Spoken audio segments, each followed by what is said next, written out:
That's fun. Let's do it. Welcome to the YouTube In Demand Brand Stars panel. Thanks for coming. You're looking good.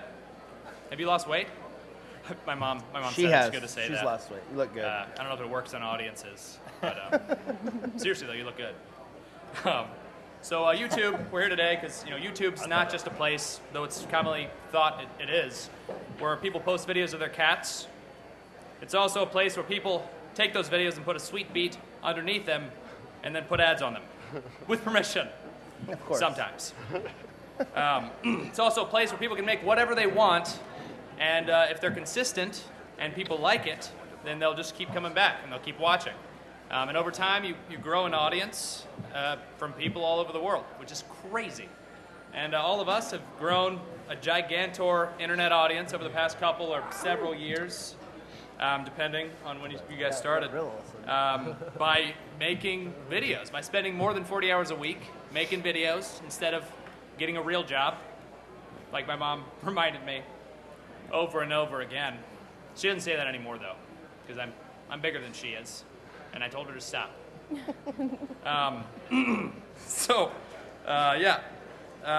These videos that we make, they get thousands or millions of views, lots and lots of views. And marketing companies are starting to see that that's valuable, because why pay 40 people to make a commercial and then pay again to have that air on TV, and people are going to DVR through it because they don't want to watch your commercial, they want to watch Jersey Shore. And understandably so, that's a classy program. Instead, you can just hire one or a team of people who are the whole package, can make the whole thing, and they have a built-in internet audience of people who want to watch your commercial. That's better. And without further ado, I think we've had enough ado. I think that's a sufficient amount of ado.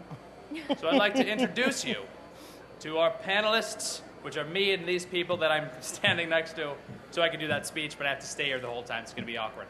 Let's do it. Let's ado it.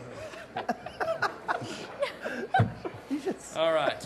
First but not least, iJustine is a household name in internet people's homes. She just recently, you hit 1 million on your main channel. She has 5 channels, mind you. Just hit 1 million. Booyah. Well done.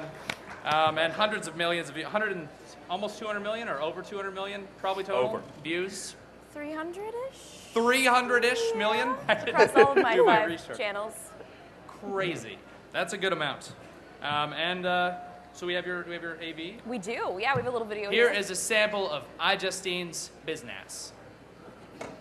Hi, I'm Justine, or iJustine, as most of the people on the internet know me as. I make videos on YouTube. You make me feel like I'm living a YouTube dream. I have a show called Ask IJ where people ask me questions and I sort of answer them. iTazBoo wants to know if I like babies, and actually, yes, I do like babies. And as long as I'm not sitting next to them on an extremely long flight and they are crying the entire time. I make really amazing music video parodies. I can't believe I don't have a record deal yet. I wanna have a lot of hair, so freaking bad. Brush all of the strands I've never had. Now, not only am I an amazing singer, but I'm also a fantastic dancer, and I have danced in over 50 Apple stores across the United States. Hey, what's up? It's your girl IJ. Not sure if you know, but I hit 1 million subs today. I celebrate like no other at the Apple store, rapping like a mother. Yeah. I've also had the opportunity to work with some amazing brands. Computer disasters happen more often than you think. In fact, human error is the cause of 1/3 of all data loss. So how do you protect your valuable files from theft, viruses, hard drive crash, microwaves? Simple. You back up your files with Mosey. Hey guys, what's up? I'm at Sundance 2010. Hello! What are you doing? Hi. Are we going to get to announce the winner of the Nikon Film Festival? Yeah, the only problem is I already did it. No. So this past week I got to take a tour of Mattel and check out how they make their new Video Girl Barbie doll. I'm here at CES 2011 and I'm inside of the Intel booth. They also announced here at CES their new 2nd generation core processors. I've also made an appearance in a few of my favorite TV shows. These are their stories. No pulse, no purse. John got a freebie on her money.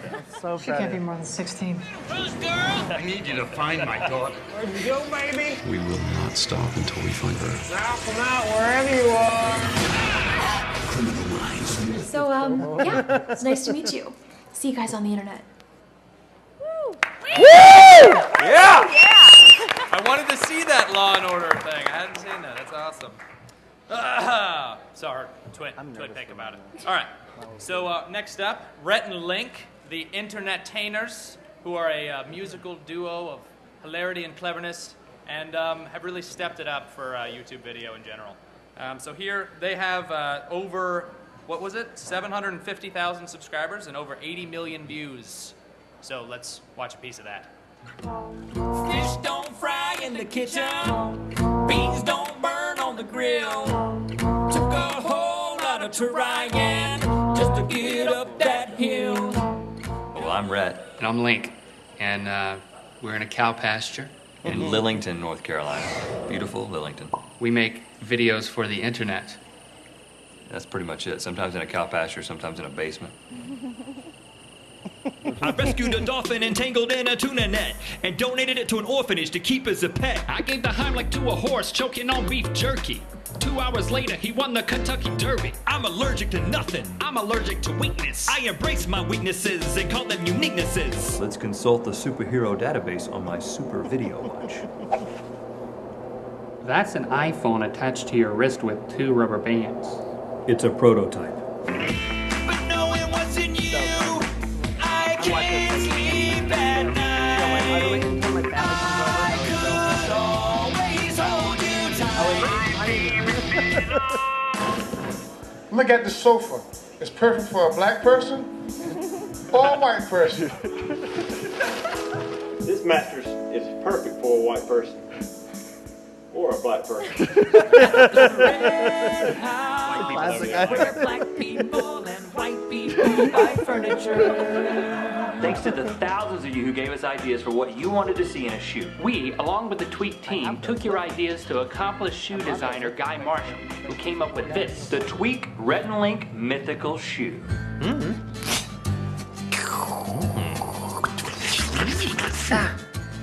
Right now, share any size icy cold Coke or any other soft drink, including sweet tea, for just $1.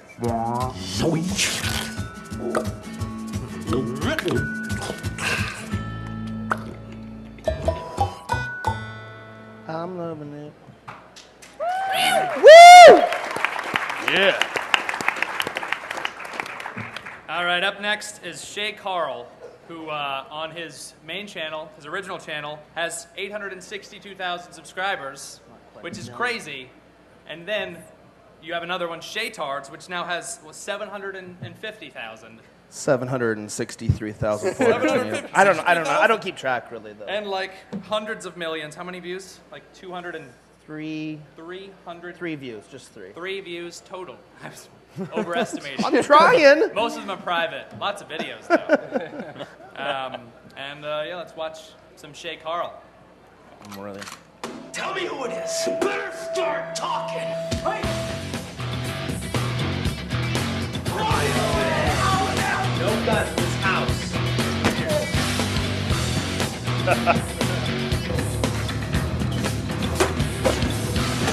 Why did you do this?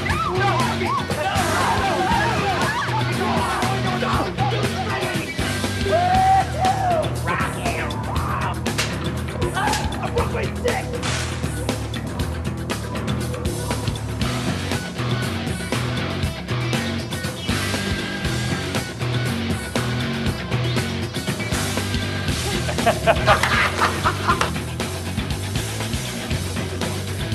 Oh yeah. I know, it's crazy. It's cool. I'm the champion!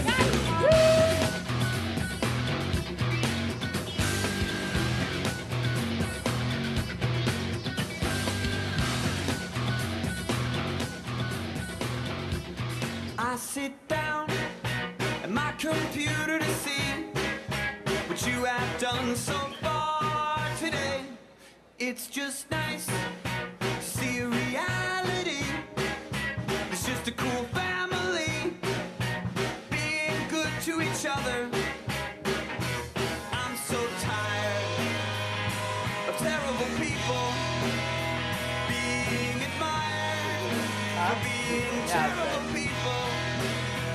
but your beard is awesome, and your kids are awesome, and your wife is hotter than expected and awesome. Oh, Shay, Carl and the Shay, Charles, oh, Shay, Carl and the Shay. We were backstage. We're like, Social media expert. I love it. That guy looks obnoxious. What a theme song. That's good.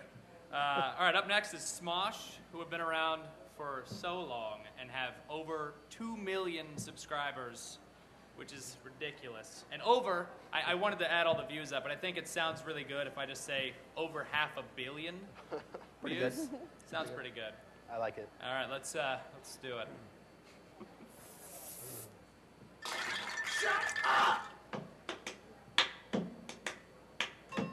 Anthony Padilla and Ian Hecox met when they were small children, way, way, way back in history, like around 1998. And I fell in love with him.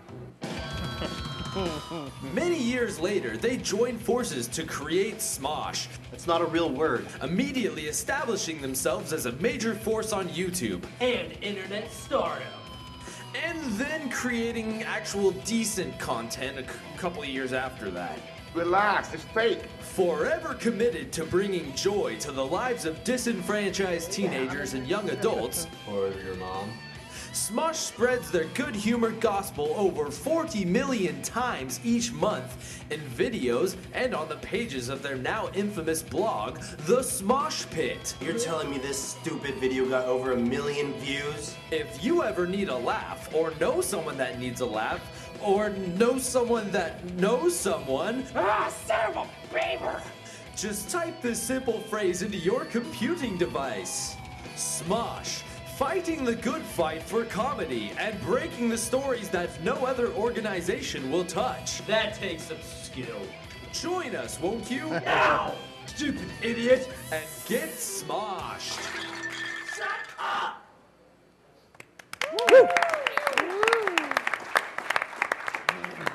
And last but not least, myself. I'm Toby Turner, I'm Tobuscus, and I'm the only one wearing my own shirt. Classy. And I have 3 channels. One of them is I do weekly comedy sketches, and one that's daily vlogs, and one where I play video games and talk about them, which is awesome.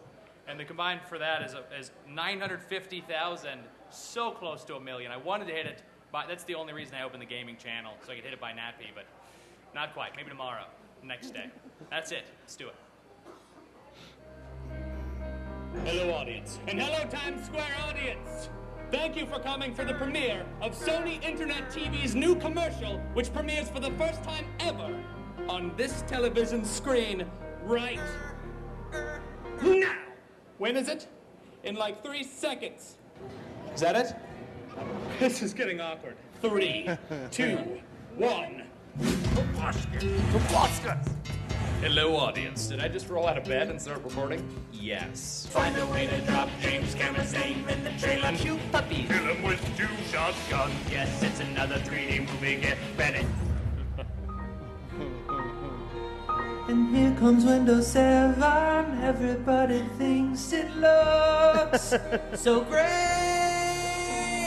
Microsoft, I'm sorry. Vista sucked balls and I couldn't wait. It's too late, I got a man. It's too late. Need a break from playing Farmville? Actually, I don't play Farmville. I don't play Farmville. Don't. Fun Farmville! This game pushes the limits of the imagination. Backwards! Toby Turner here in front of a video of myself interviewing other people. Looking good. Could you use this to play, like, Farmville? I just want to make sure my mom's covered for Farmville. Once the app slot's in there, the sky's the limit. Good, I was going to ask about the sky next. I kind of just want to dance on stage. You should do that.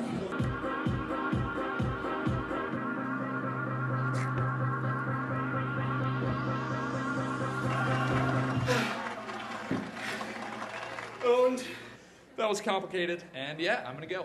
Peace off. Utopia out. Subscribe. Woo! Yeah? All right. The intros are done. Now what? Now we're done. Let's go. So More now, intros. We have some questions. If you guys have any questions, we'll totally field them. But I think first off, we have some jump starters, if that's cool.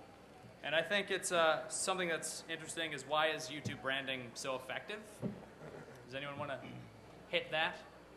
I mean, tackle it. I think it's super effective because we're talking to an audience directly, and they don't see us as like a character. They see us as a person that they can trust. A lot of them consider us friends. These little kids will come up to me in the Apple store. They're like, wow, and they start reciting all these things, like my favorite color, my favorite food, and what kind of shoes I wore yesterday. And I'm like, oh my gosh, this is kind of crazy.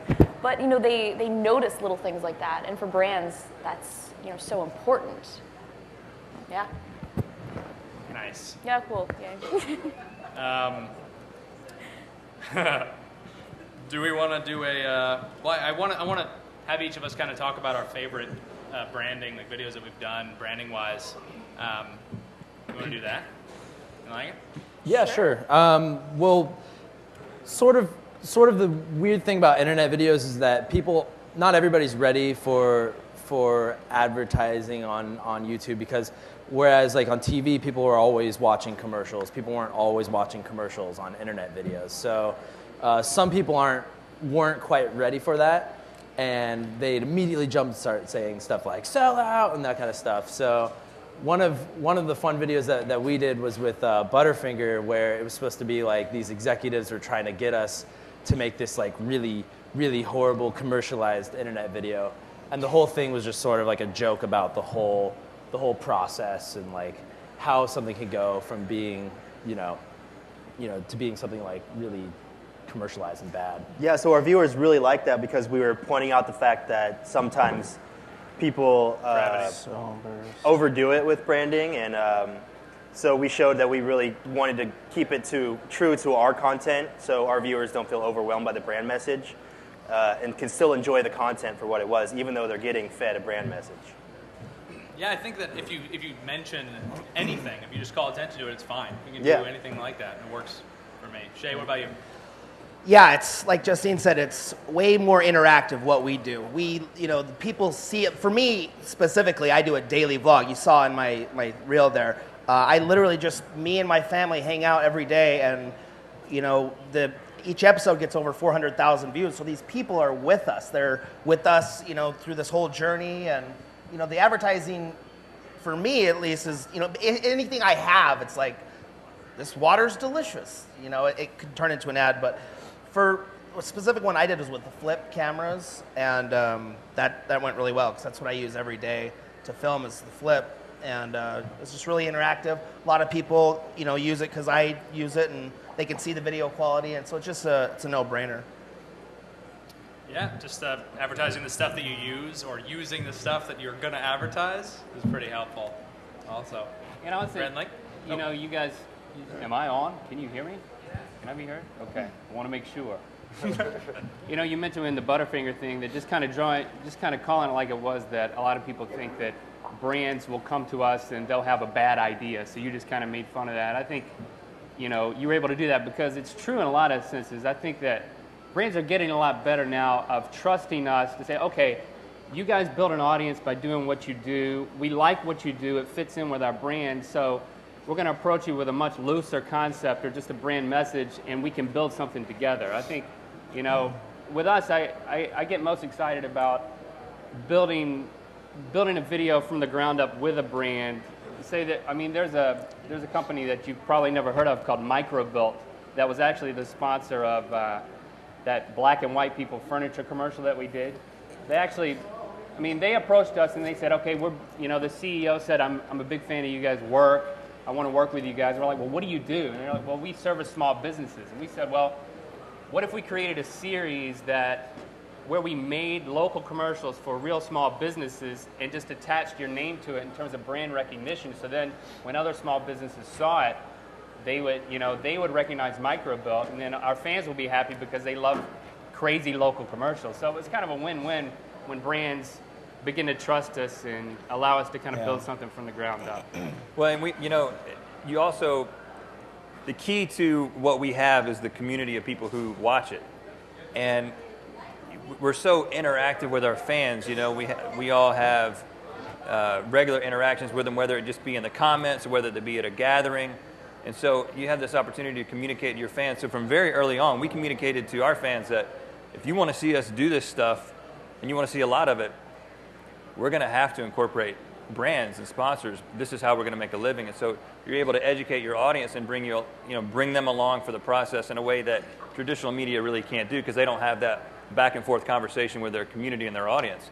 And so occasionally you'll get the sellout comment, but right under it, you don't even have to go in there. You've got a fan coming in and defending you against the sellout comment. Yeah. Because your community is now on board and understands the mentality of incorporating brands. So. Yeah, they're starting to, in the beginning of commercials, the Smosh folk were saying, in the beginning of commercials, no one knew what that was. They didn't know they were being, sold a product. And so in the same sense, this is all, it's kind of in its infancy stage, the brand.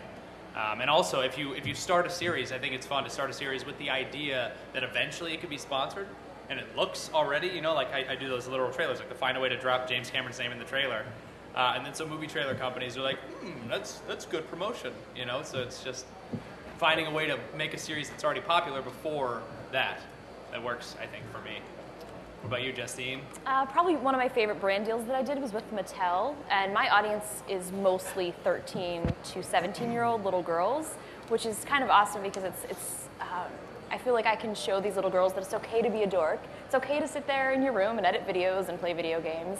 And my favorite project that I did was with Mattel. I helped them launch their Video Girl Barbie doll. It was a video girl that she has like a little camera in her necklace, and it comes with video editing software. So for me, this was a perfect project because my audience is super young and it's mostly little girls. So for them, they want to learn how to edit video. They want to shoot videos like I do. And for them, this is a very easy way to do that. So it was a hidden camera in the Barbie? Well, it wasn't, okay, see, then there was a lot of issues Creepy. about that. But a lot of people were saying, why is this so creepy? I mean, for me, it's showing these little kids that, they're becoming video editors at a very young age. I mean, I remember when I was very young, I was hooking up 3 VCRs and trying to edit, linear editing here. And, for now, these kids, it's so much easier. They have all of this technology and they're going to YouTube. Good answer. Nice. I like it. My favorite was, I guess the literal trailers. Well, also, I think getting a brand and just finding a way to incorporate it into, in a way that you would just normally do a video. Last week I posted a 10-part interactive video for Mountain Dew. And it's based on my background being white. I have a white background in my studio like Justine. Their product is Mountain Dew Whiteout. So I just kind of talked about, my character is stupid. He thinks everything in his studio has to be white.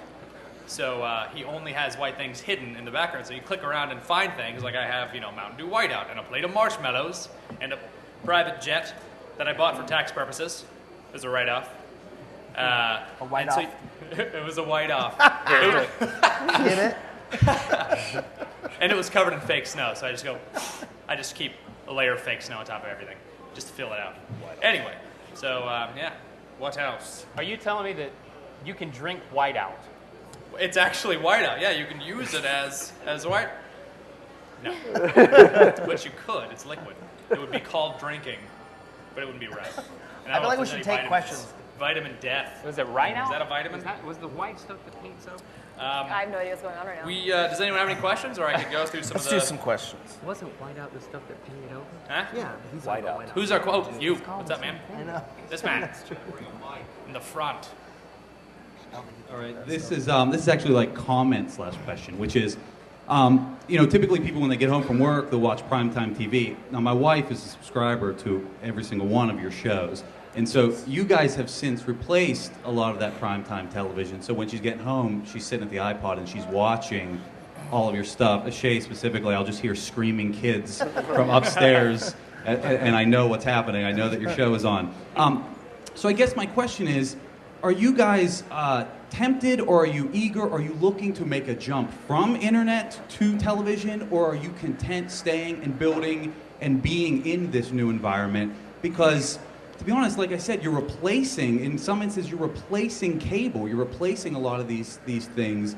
So is there a temptation to jump to that old media, or stick with this kind of brand new thing and be the pioneers of it? We want to, for me specifically, I want to stay because we have all the freedom in the world. I can literally do whatever I want as long as it's legal and the kids aren't crying during it. And I don't have to get a permission from anybody. It doesn't have to go through 5 different, approval and editing processes. I think we'll all do, Justine's done some shows and I've been asked to, do some shows, but I don't think we'll ever switch over. For me, I want to stay where I'm at and build that base because, like I said, it's something I've created by myself, and the freedom is the most important thing to me. Is I feel like I have all the freedom in the world. I don't answer to anybody, and if I switched over, like, oh, we're gonna do the Shaytards reality show on TLC now. They're going to want to do some kind of drama. They're going to want me to fight with my wife, which I never do. So no, I don't feel the need to switch over. I'd rather just have the audience grow where I'm at right now. For me, I don't think it's a matter of switching over. It's kind of figuring out ways to work together. Yeah, they're kind of going to come together. I think. So like I did a part on Law and Order and a part on Criminal Minds, and all of the producers, like, they let me film all the behind the scenes stuff, and I was able to post that stuff on my YouTube channel. And a lot of these kids, they have no idea what Law and Order is. They had no idea what Criminal Minds was. They had to ask permission if they could watch it. So it was kind of cool because I'm, bringing my audience into, a whole nother world. I just started hosting a show with Spike TV. I'm doing a tech segment. So for that, I'm showing my audience behind the scenes stuff of, recording voiceovers in the studio. So, it's definitely not about switching. I think it's just kind of figuring out how do we work together and make this work. Yeah, and this is a very relevant question for me and Link right now. We just finished a pilot for IFC and are, expecting to hear something soon about yay or nay. But it's interesting as we think about the possibility of this show getting greenlit. We're not thinking, oh yeah, now we've got a TV opportunity. We're thinking, how are we going to make web videos while we're making this TV show? Mm-hmm. It's not thinking there's a switch. It's thinking, well, how are we going to have the capacity to have a weekly YouTube video while we're making a television show? Editors? Yeah, right. To hire editors. How dreamy does that sound? Yeah, so, and we're also trying to figure out ways that we can fuel our internet presence with elements from the television show, which is the pilot, the TV idea is basically us going around America making local commercials for businesses. So, we want to release those commercials on our website, which would be great for us, and our audience would be great for IFC and promoting the show. So, finding ways for them to work together. I think I got back from Park City yesterday, not just for Sundance. I happened to go there also, but it was for these 2 promotions I had to do that happened to be in the same place at the same time. So then I just kind of went. But it's the idea of filming stuff for someone else, and they edit it and they do everything is awesome. Because then you can go in one day. Because I'm a perfectionist, so it takes me forever to edit myself. So just the idea that you can film something, you could be in a show, a month later you see it, and that's like a new thing to talk about in a video, or bring your people to. And you're kind of like you guys were saying, you carry your audience with you, and your successes are they're really excited. Like, they think it's awesome that you get to go to Sundance. Like, oh, you're famous, or all that. And it's really cool, that unity that you can only get through internet video and connections like that, social media. Hello. Messing around as friends, and what was the jump from just being regular peeps on YouTube to becoming, your mega stars? So sort of any of you would address. You're mega stars. I think it's when we bought the jet is when it really switched. Stop having to worry about taxes. Yeah, Ian and I started just as friends bored making videos. It was in 2005 before many people knew about YouTube, and it was before they had ads or anyone could get paid. So we were just doing it for fun. And then we got the opportunity to get paid for making these videos in 2006, and we were thrilled to keep doing what we loved and just I don't know. Yeah, It's I kind mean, of it's certainly beats going to college not knowing what you're gonna do, because like both of us were like, well, we're going to college, but why? Yeah, and we didn't know that we loved making videos until we started. Yeah, and then we were like, well, this is pretty awesome. So we're gonna, How did you make that jump, though, to be paid? right. Well, YouTube started the partnership program, so they share ad revenue. So then we were like, well, okay, now I can quit my horrible job at Chuck E. Cheese and do videos full time. So don't have to dance around in a mouse outfit anymore. Chuck E. Cheese is a sponsor. They're just with the negativity image. I wish. Like that. Go ahead. Thank you. Congratulations, guys. You guys are wonderful. Thank you. Are you all planning your next stage, next project? Are you going to help your friends develop new talent? Are you already thinking about it? You just cruising and enjoying this stage? We're just riding this train as long and hard as possible. Oh, awkward. I'm kind of making a transition into I started out doing stand-up kind of at college, and so I'd do like a comedy music show. I didn't have a camera though at that time, so I couldn't make any videos for the internet. And so I'm just kind of finding a way to get back into that because it's fun to hear the audience reaction, you know. And I don't know, it's weird though now, because now it's like, well, I would rather make, the videos are going to get so many more views, but the interaction of the audience is fun. It's just a strange thing. Hundreds of thousands of people are going to see it. I mean, as long as you always can record your performance, I guess it would be totally worth it. The next stage for Ian and I with Smosh is to keep building our website. Over the past year, our website's like multiplied times 10 in terms of traffic and all that with all of our blog posts. So we're hoping to build like new talent on our site and expand our site there. That's our next stage. Yeah, it's all, a slow process, and I'm sure I can speak for all of us. We all have multiple things that are happening at the same time. I'm part of a company called Maker Studios based out of Venice Beach, California, where we try to help find, like you're saying, help our friends find new talent, people that we know of that are really funny or good video editors or producers or talent that we can kind of bring in onto this big stage that we've created over time and show other people these new people. There's the guy who wrote my theme song there at the end, Shay Carl and the Shaytards, a guy by the name of Nice Peter. He did stage shows. He did stand-up and did live stage shows for like 7 years, just broke, living out of the back of his car, doing bar to bar in England, all over the place. And then we got him on YouTube, and he has 200,000 subscribers, and he's making more money than he's ever made making YouTube videos. And he just finally found that perfect little niche on the internet that was kind of a combination of what he was doing already, and now he has all these eyeballs that he could never get to before, because these bars would be playing to like 30 people at a time, and now his videos get 500,000 views, so. I started a show called Vlog University, so it's basically to help inspire people who want to start making videos, to give them an idea of something to do. So my last episode, I had people create a video about a pirate. So the amount of submissions that I got of people, interpreting making a pirate video, some people dressed up as pirates, some people went around and did interviews with random people on the streets as pirates. So it's kind of cool because a lot of people, that's the #1 question that I get is, what do I make a video about? So I give these people a random idea and then they run with it, and then I feature it in the next week's episode. Cool. Yeah. Hello, fellow YouTubers. Now, quick question. Hello. Are any of you part of unions, being SAG or AFTRA? I'm SAG. You are? I'm AFTRA, I think.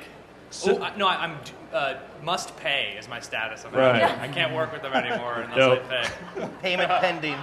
So is that going to be an issue come down the line in the future? Because obviously a lot of you do want to do television, films, get into that world, and right now you need to be part of unions in order to do that. I just joined. Doing YouTube is kind of like a beautiful thing, but at the same time, for me at least right now, it's like now I have to register all my web video productions as like SAG Productions. Oh. So it's a bit. Well. Your daily. Well, that's the way that you're supposed to go right now. But so, do you think that's going to be an issue come down the line for any of you, or? I don't know. It's a good question. I mean, about it. I don't think it'll be an issue. I think it'll be, or whatever it is. I think it'll be worked out because we started out doing that, and I don't know. How flexible. Yeah, well, I think that what we're doing, here? what we're doing, and the way that we've built this is, And we're all, none of this was by design for most of us. It was we're inventing this as we go. But it's a lot like what happened with the music industry. I think it's changing right now, and I think that the relevance of the union is diminishing. And I think that, you know, they're going to have to change the way that they think about their content. And so I think the fact that we would probably not take that route to register all those videos is going to be a deal with it. You guys change the way that you think about it, because it's totally unrealistic to expect everybody to follow those rules. I think I speak for everybody. Like if one of us was offered a big role in a movie or something and they said, but you have to take down all your YouTube, your Twitter, I don't think any of us would do that. Well, and they would be stupid to do that. I know, which is why we're trying to change the mind to see what value we add, because we are already coming with 1 million eyeballs of somebody who will watch anything you do. So that's I guess our constant battle is to try to teach old media to trust us. We know what we're doing, and to let us have that freedom, and both worlds are going to benefit from it. Yeah. And to go back to your SAG question, I've worked on a bunch of web videos where I had to be registered through that, but I mean, I don't really know. I'm probably gonna have to look that up to see like how that goes for creating content myself. But when I'm working in other different projects, I know they've had to be registered. So, yeah. Whoops. Good question. We have other people to worry about that for us. Mom, can you write that down? White House, hello. First, a quick one to Justine. When you do your music videos, do you have to pay royalty? I know there's a fine line of parody online. Falls under the parody. Yeah, because I know there is parody use. I haven't gotten in trouble yet, so until that point. Fair use. Fair use. Yes. Okay, and then to the panel, do you guys actively seek advertisers or branding promotion or branding opportunities, and how do you go about doing that? Yeah, for us, pretty much right from the start. Well, Rhett and I have made some videos that we put online, and you know, they were nowhere near as popular as like a Smosh was back in 2006. But we got cast to host a clip show on television where we introduced internet videos, which I submitted clips to, and they were accepted. But then the show got canceled. So Rhett and I, you know, we come back to North Carolina, and we've got wives. Shout out to the wives in the back there, beautiful ladies, and children. So it's just like, you know, we're like, well, all we're left with is, you know, a video camera and the internet connection. So yeah, we started approaching companies basically right off the bat. I mean, smaller companies that we could email and say, hey, we've got this small but growing fan base, and we want to write a song about, you know, broken iPods. So we contacted companies that fixed iPods, and one of them bit, iRescue.com, and we got them to sponsor the video. So we started making money that way, because for us, our views weren't great enough to support two families through YouTube Google AdSense and the partner program when that came along. So for us, right from the beginning, it was talking to brands, making pitches, and you know, thank goodness we're at a point now where they approach us and we can kind of sift through what works. Once they see it done, I mean, I think this is the case with all of us, is once a brand or an agency sees it done and done well, then you no longer are doing the approaching. You're being approached, and you get to pick and choose the projects where the brands fit and the concepts fit and that kind of thing. So, yeah, pretty much every one of my brand deals, I've really never reached out to anyone. They've all just kind of showed up in my inbox. I'm like, okay, this is pretty cool. Let's work on this. Actually, neither have I. But I mean, it's. I actually wrote a jingle though about Pop-Tarts, a serious jingle. I was like, this jingle is going on TV. And then 2 years later, I got an email. My friend David Choi actually got this thing with Pop-Tarts. I'm like, dude, I have a jingle already written for Pop-Tarts. Put me in touch with them. And so he did. And then so I got this video where I basically, it's a real jingle, so I couldn't do that because it has to be funny. So I did a video where I'm trapped in an ad. And so I'm just like a guy walking to his kitchen, and I open my cabinet, and it's like, when you're not that hungry, but you're not quite full. And then I open, I'm like, what? You know, like I hear that, you know, I'm like, shh, shh, shh. And that was it. That's my jingle. It's the beginning of it. I can keep going. And you need something yummy on your way to school. Next question. I think we're about in the same boat as Justine. The advertisers have always contacted us, and Yeah, that's just how we roll. So basically, we're the desperate ones. Yeah. Yes. That's what I'm getting at. We don't have children. Yeah, that's right. Well, actually, You don't know I could have 8 children? There's a question back there. Go ahead. Yeah. So you guys talk a lot about your connection to your viewers, and you have a relationship, and it's one of the benefits of the online media. And I've been to all your sites, and there's a lot of positive feedback, but there's a lot of horrible, horrible stuff that is said on there too. You know what I mean? Where? On the internet? Yeah. No. Now, do you guys? You talk about a connection, but do you actually, you value any of that feedback, or do you let it affect your work, or do you take it into consideration when you're, doing a new project? Yeah, that's a good question. I think there's a fine line between people that are giving real feedback and people that are just trolling the internet. Yeah, I think the comments that actually hurt the most are the ones where like, wow, Justine, I'm a really big fan, but this video wasn't very good. I'm like, oh, man. Now they're all going to be that. I know. But a lot of the comments are usually just people just being angry for the sake of being angry and taking A it out. 14-year-old has never felt so video. powerful behind the keyboard in his mom's basement than in the YouTube comment section. Good point. I think at first, when you read the negative comments, there comes a point to where you obviously there's gonna be that regardless. But I haven't gotten a lot on my daily vlog channel. I think it's because those people have kind of weeded themselves out, and it's mostly been it changes over time. If you just keep going, they realize it doesn't matter what they that they hate or whatever. You get a tough skin to it. After 3 years of reading comments, it's like, I guess I'm overweight. They've told me that, and I guess I have to take them.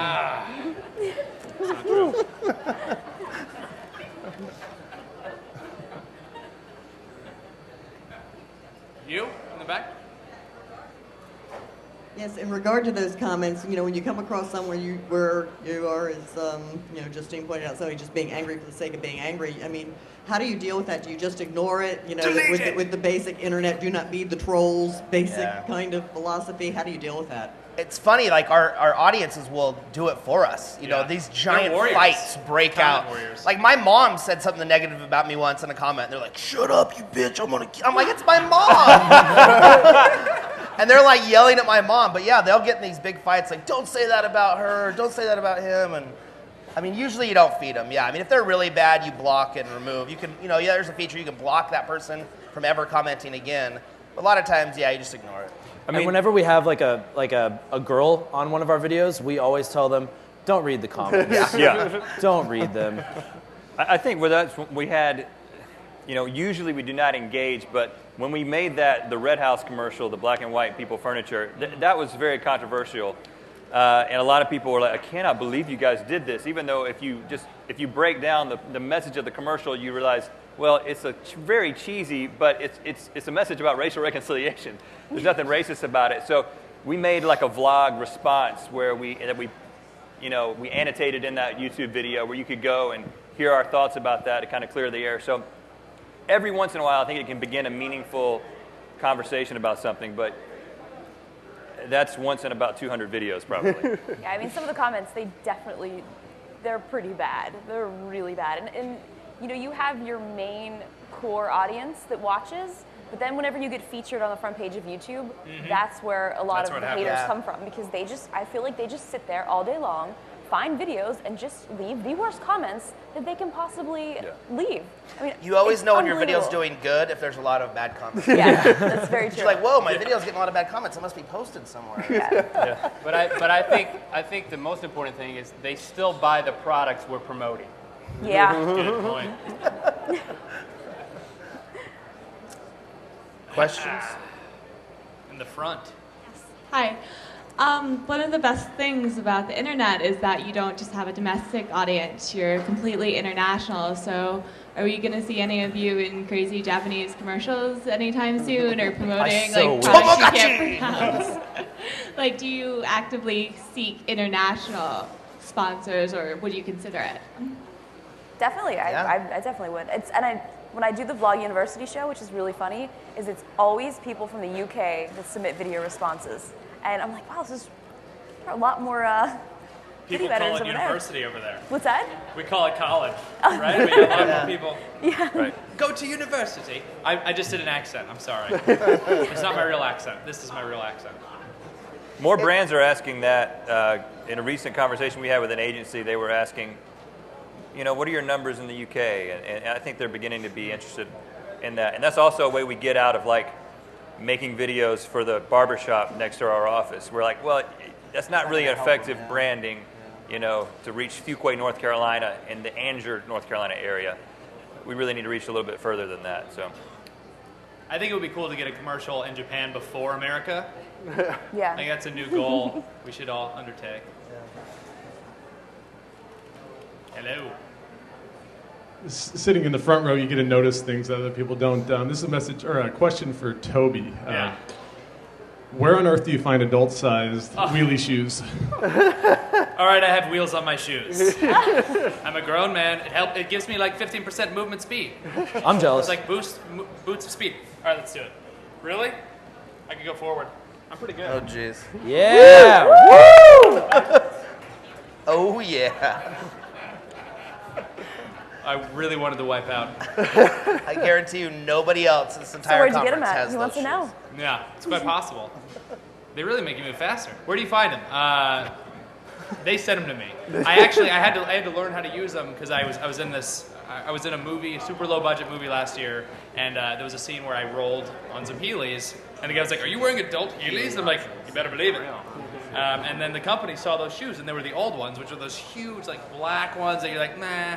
And the company was like, "Hey, let's send you some sweet Converse-esque Heelys." They didn't say Converse-esque. I don't know if that's a.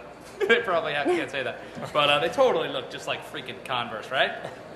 I just pointed my toe there. I didn't even take ballet. All right. AdultHeelys.com. What else we got? You. You guys are all real funny. That's the common thread. You're all comedians. Is there room on the internet for people that are not comedians to do the same thing? It just seems that you guys are all hilarious. You could all have your own stand-up routine. Well, you know that the mass audience on YouTube is basically 13 to 17. So if you can put comedy in anything, that helps a lot. But there are makeup tutorials that are crazy, and they're just totally serious. You can just be hot. And then you win. That's an instant win. That's how I got all my views. Well done, Shay. I was going to say. That's a good question because I'd say majority of things on YouTube is comedy, but there's new stuff like drama. Like there's our buddy, me, Tony V. There's a thing called Black Box TV where it's like thriller, where it's not comedy. It's good. Mm-hmm. I mean, there's a lot of cool filmmakers coming out of YouTube. People like Freddie Wong, they amazing editing. Mystery Guitar Man. They're not comedy at all, but they are amazing editors. DPs, and you're gonna be surprised in the next 2 or 3 years. Some really, really cool stuff's gonna come out of YouTube that can rival anything you're gonna see on TV or movies. I mean, like just Justine said with the Barbie, kids are learning how to edit videos when they're 6 or 7 years old. Like, I think just because of this little thing that's happening on the internet, the movies and production value is just gonna go way up because the kids that are coming are gonna be really good at it. Yeah, I think it's pretty much like makeup, comedy, and gaming. That seems to be huge on YouTube. Well, but you have to mix comedy with the gaming. That's true. That's the number of hits we've gotten on the live stream this session. What's that? That's cool. 126 billion. That's not bad for a Tuesday. My mom is busy. My mom, she hits refresh. Yeah. I think also incorporating comedic elements into all the channels that we did mention, they still do. Freddie Wong, super funny and awesome. Mystery Guitar Man also makes some silly, funny faces. Not sure if that was an insult. He's clever too. But yeah, it helps. Hello. Anybody else? Oh, snap. Guys are having trouble. I could throw. I have some ideas. Yeah. Wait, do you have something? Scratch your head. You're totally scratching your head. You're welcome.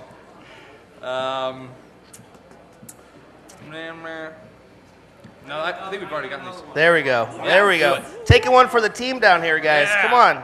All right, I know a lot of you guys are not based out of LA or New York, and traditionally all kind of entertainment centers are kind of New York, LA, in the United States. So what's it been like being content creators that are not only coming out of different areas of the country, but are continuing entertainment careers in non-entertainment cities? Well, we're from Sacramento, California, and it's actually amazing where, like, every town has like a small film community or whatever, so we can actually pull like a full crew just from where we live. So we don't need to be in some like entertainment hub like San Francisco or LA to get what we need. So we're totally fine being up in Cowtown. What? And real quick, a really interesting story along those lines. We were doing a video recently in the middle of the street in our little small town, because we were like, really need like a small town shot, and we need to like walk right down the middle of the street, like the median. And it kind of drew a small crowd, but people are kind of going by, like the Fuquay cop goes by and kind of like gives, all right. It wasn't the median, it was the turn lane where you. It was just actually the turn lane, yeah. And then as we're wrapping up, one of the town commissioners for Fuquay comes up and says, "Hey guys, I love what y'all do. If you need any help with anything, here's my card." Now, that doesn't happen in LA. No. The cop comes up and says, "You got a permit." So there's advantages, and also we get emails all the time from people who are local producers, grips, who are like, "Hey, if you guys got something going, I want to show up for free. I'll just show up and help you guys out and let it be a part of the production." Nobody in LA would be for free. I mean, it's, it's everywhere. And no place is excited about you filming in their restaurant. They're like, we charge $15,000 a day. Like, So in Florida, I'm from a town called Niceville, Florida. Niceville. A lot of old people. Let's go to Niceville. That was an impersonation. That's not my real voice. So Niceville, we filmed in a couple in the mall. The security guard's like, oh, they're making a movie. That's a cool looking camera. I'm like, thank you. You're right. But I moved to LA 2 years ago, and never again. That doesn't work anymore. I'm originally from Pittsburgh, and there was a coffee shop that I used to shoot in all the time, and it's even like on my Wikipedia page. It's like, what is Justine's favorite coffee shop? Crazy Mocha. So that's like one of my most popular videos. Was an iPhone bill video that I did it was probably 2007. I got a 300-page iPhone bill, and I flipped through all the pages. Well, I shot it in that coffee shop. So anyway, I don't know where I was going with this actually. Oh yes, I do. Even though I moved to LA, I never leave my apartment. So it doesn't really matter where you live because you can make YouTube videos from wherever. I mean, my studio literally was in my kitchen. I was using my toaster as reflectors for my green screen. So I mean, it doesn't really matter where you are. That's a great thing about the internet. I haven't taken advantage of that. You guys have gone on road tour. Red and Link have gone on a tour around the U.S. I mean, for a company, I guess, or something. But I've never used it. Like, you can go to any country, do the exact same thing you're doing, and I'm totally doing that. I totally got it. Anyone else? Yeah, yeah, we do. Well, to your left. I was curious to know if you could just go down the line and basically, in your wildest dreams, where do you see yourself in the next 5 years? And also for those of you that are working together, what would happen if you decided to split? Are you brands that can exist on your own, or are you only a brand or successful because you're together? Right, well, our main goal has always been to grow the Smosh brand. So what we're looking to do is sort of grow it to pull in other talents and other things like that. So our website is our main focus. And so, 10 years down the road, when I lose all my hair, then hopefully we'll be able to pass on the legacy of Smosh onto many other people. Yeah, I mean, if you were to ask me, like, where are you going to be at in 5 years from now? I mean, I'll probably have 4 more kids. Other than that, I mean, I really don't know. It's so exciting, and is there a porno playing back? Oh, sorry, someone. Yeah. I really got distracted there for a minute. So I don't know. Like, I just imagine it getting bigger and bigger and bigger and just spreading with the internet. But I don't have, I'm going to be in 3 movies, and, I don't have specific goals like that. But I just foresee it getting bigger and bigger, spreading across farther and farther. For the Rhett and Link brand, I think our plan is to keep it intact as a comedic duo. If you have a specific lucrative opportunity that involves just me, you should call. Otherwise, don't worry about it. Where are we going to be in 10 years or 5 years, or I don't know the answer to either. It's such a tough question to answer that we get asked that question all the time, and I think you're thinking about the next video and you're thinking about the next project, and in general, we want to get to a place, and I think this is probably true of all of us, where it doesn't matter what the project is, the next Rhett and Link project, if it's a TV show, if it's a movie, if it's an album, if it's a web series, you've got a loyal fan base who's going to tune in for it, buy it. So expanding your brand to a point where that audience has come along with you and is consuming the content and enjoying it. So we got a television show we're working on now. We've got feature-length ideas, and for us, it's just about expanding. Feature-length television show. Yeah. Should be difficult. It's the new thing. Totally. TV movies. Oh yeah. Yeah, and I guess for me, I'm probably the least planner that you will ever meet. I don't like to plan things. I don't know. I mean, I really just want to continue growing out my YouTube channels. I just started a gaming channel, which is great because I haven't left my Xbox, and I'm away from it right now, and I'm starting to shake a little bit because I miss it. So I really want to start like branding other channels, starting a gaming channel, and just keep making YouTube videos and just see where it all goes. I still got to add you on my Xbox. I know, we're not Xbox Told me fans. I can't get online. It's not working. It's because it's modded. What? I think we had a question right here. Yeah. 40 seconds. Yeah.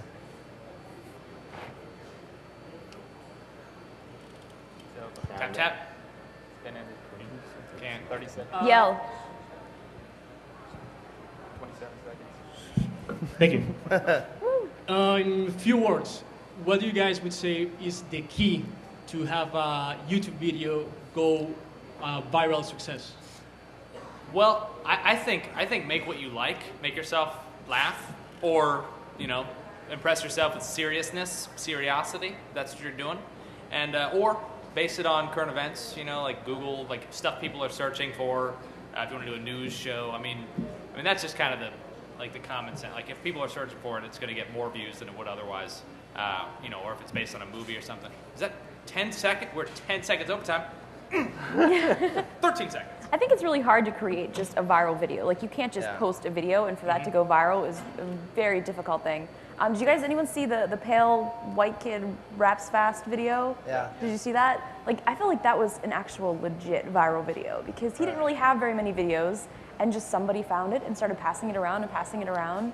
So I don't think there's any specific formula for getting a viral video, unless you have a lot of friends.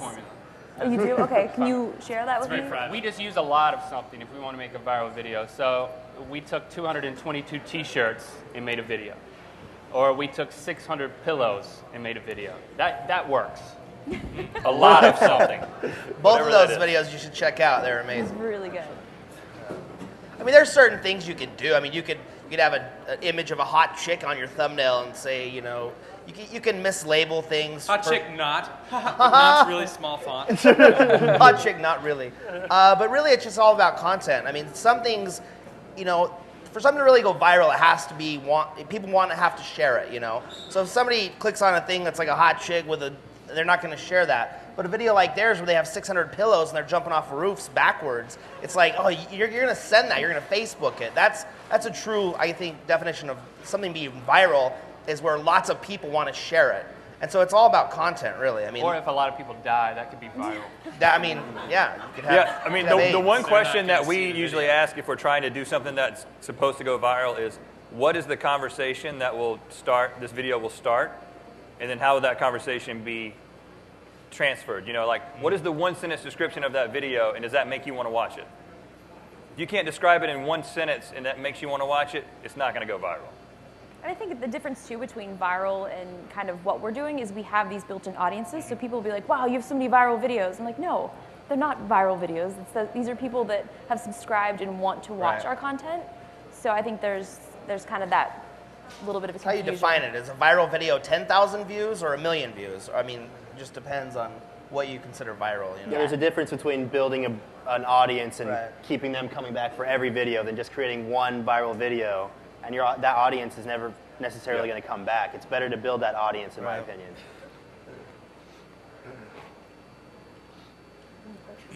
All done? That's it. So 0. Yeah, we're good.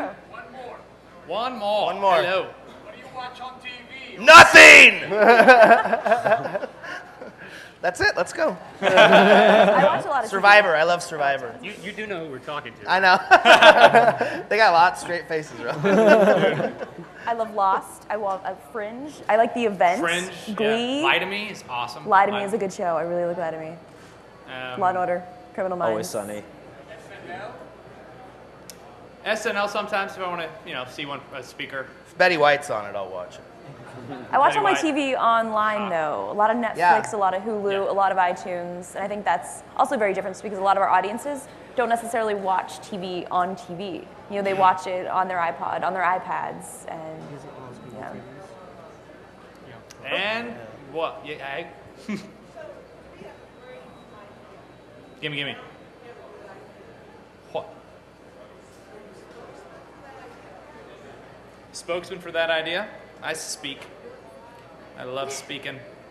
And ideas. And men. What? She said spokesman. Just took every word. Yeah, all the above. And some of the below, actually. All right, well, I guess we're golden, That's or it. at least silver. Woo! All right. Woo! Thank you. Thank you guys for coming. Something to take off your mic first. Ladies and gentlemen, please join us at the Digital Luminary Awards in the Fontaine Room. It's now till 6 o'clock. Thank you.